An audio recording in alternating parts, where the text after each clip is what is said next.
Numai pe cruce este mântuirea noastră. Cele mai frumoase cununi în Împărăția Lui Dumnezeu sunt acestea când ai suferit cu drag.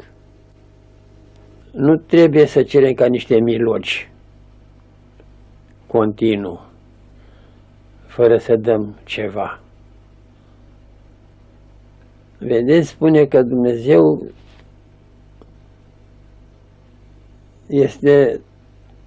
are loc în slăvile cerurilor, vă dați seama.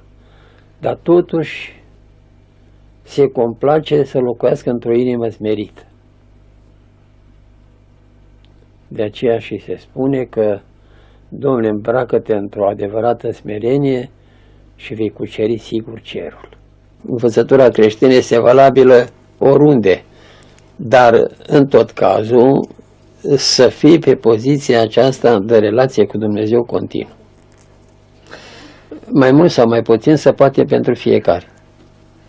Dumneavoastră știți că nu se mișcă fir de păr fără voia Lui? Nu-i cuvântul meu, e al Lui. Și perii capului să numărați. Și tot ce întâmpinăm, tot ce ni se întâmplă ca noi să ne trezim mai mult, să ne formăm mai mult, să înțelegem sensurile cele mai frumoase și mai adevărate ale iubirii, cu orice chip. O suferință nu și-a atins scopul, dacă este dată ca o terapie, să zic așa, dacă tu n-ai ieșit cu un folos din ea. Să nu credeți că Dumnezeu stă cu saturul în mână să ne pândească, ai greșit, țac. Nu. Mai întâi mult s-ar ușura în viața sufletească, duhovnicească oamenii dacă ar ști cât de mult ne iubește Dumnezeu. Adică, cum spune și Origen, deci Dumnezeu ne iubește mai mult decât ne urăște dracu, știți? Dar o consecință tot trebuie să fie ca omul să se înțelepțească cu orice chip. Sunt atât de neînsemnate suferințele de aici față de ce ne se va descoperi nouă, cum zice și Apostolul Pavel. Dumnezeu ne trage atenția prin o boală, prin temirce, ca să fii mai bun. Pentru că oricât ai fi de bun, nu ești destul de bun.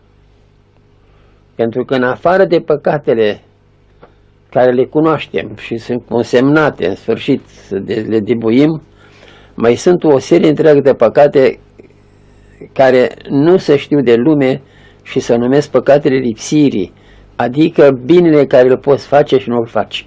Atâtea ocazii ai avut să faci binele și nu l-ai făcut.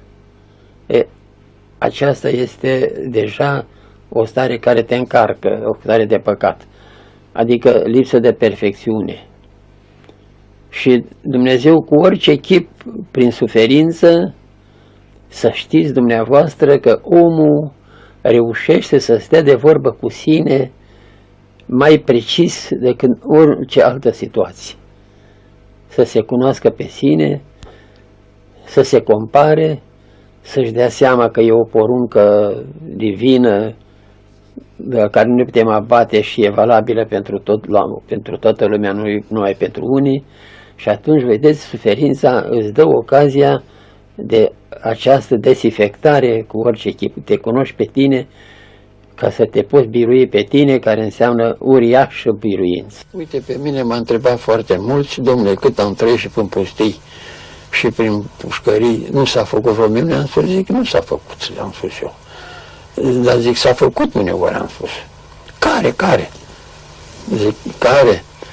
Eu am trăit în frigidere, am trăit ani de zile nemâncat, schelete.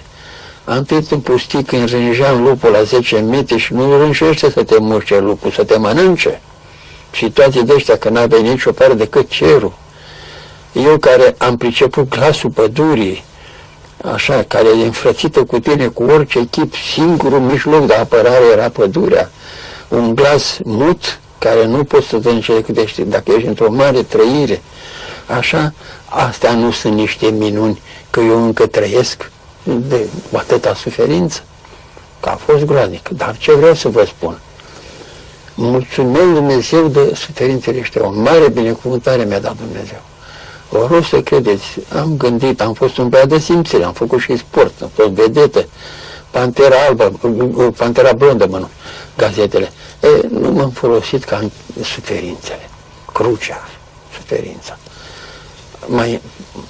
M-a îndemnat spre a mă cunoaște, m-a îndemnat mai mult spre forțelor, pentru ca să pot să exist, să văd că Dumnezeu este Cel ce este în fiecare clipă la mișcării noastre sau în mișcării noastre, fie cu aripile, fie cu roatele. Așa. Dar noi creștinii, noi punem mâna pe stele, nu numai că admirăm. Că spune și lucru adevărat, cu motivație. Omul smerit poate să miște astrele.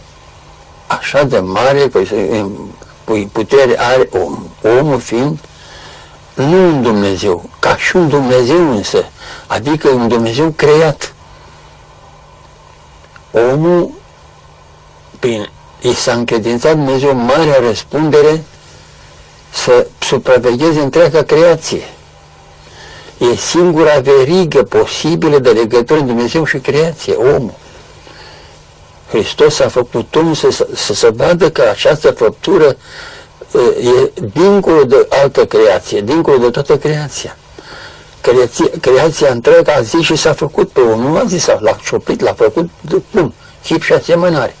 Deci că Hristos ne-a adus mai mult decât ne-a pierdut Adam. Ne-a dat putința să ne ridicăm până Dumnezeu după har. Și vă dați seama ce mișcare, ce înțelepciune, ce descoperiri nemaipomenite știți să fac om, de vorbind de om, că mai e meșteșug cu să fii om. E și un proverb românesc ăsta, știți. Da. Și nu se poate vorbi decât de omul care, fără discuție, e cinstit și e doritor să împlinească această calitate de om. Numai bine acolo valorile mari, valorile eterne, valorile veșnicia albă, nu se poate decât acolo unde este un eroism și o dorință de jertfă. Că nu se poate fără jertfă nimic. Mântuitorul a făcut multe minuni, știri toată lumea, de stătea mintea în loc, învia morții ca și cum du-te acasă. Așa, ori i-a dat ochi de naștere, ori, dar nu se mai putea. Dar n-a mântuit lumea până marele minuni care le-a făcut, decât la cruce, tot la jertfă. Acum Mântuitorul era pe cruce și se va uita Satana la jertfă. Că nu se poate fără jertfă oriunde am fi. Nu se poate nimic fără, că cine fuge de jertfă, fuge de Dumnezeu, spun și Sfinții Părinți, mai ales Teodor Studitul, mă rog. Pentru că Mântuitorul, când era cu Genizaret și ca să se mute pe tărâmul celălalt, ucenicul merge pe aici la tărâmul celălalt, pe malul celălalt al lacului. Și s-a culcat în corabie. În timpul ăsta avea lor malul de acoperea corabia. Și ucenicii scrie în Noul Testament, Doamne, scoalcă pe rim. S-a trezit și le-a mustrat. Vă și vedeți în fundul mării cu mine cu tot, care m-ați declarat Dumnezeu și nu știu ce.